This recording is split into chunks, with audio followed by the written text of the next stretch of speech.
Welcome back guys to another video. So today I'm going to show you guys how to make text disappear after a moving object or behind the moving object. So what you want to do is get your text. I've already done mine, and make sure you place it at the start of the video, and then drag it up to here. And then what you want to do is go to more,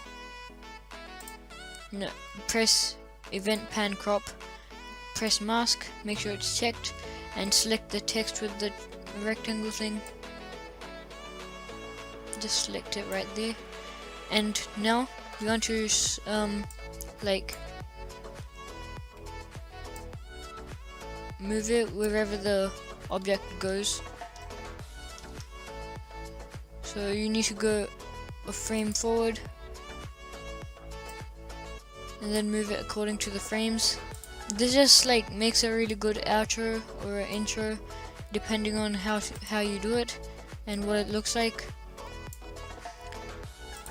If your channel's about tech, you could probably like mine is, but I couldn't get a tech video, because then you can like do a phone like being thrown or something, I don't know, dropping a phone.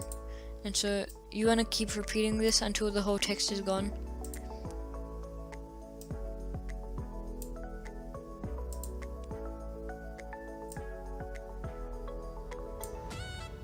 Okay, so I'm done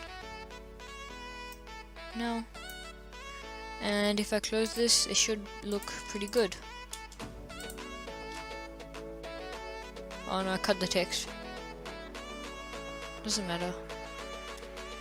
It should work right about now.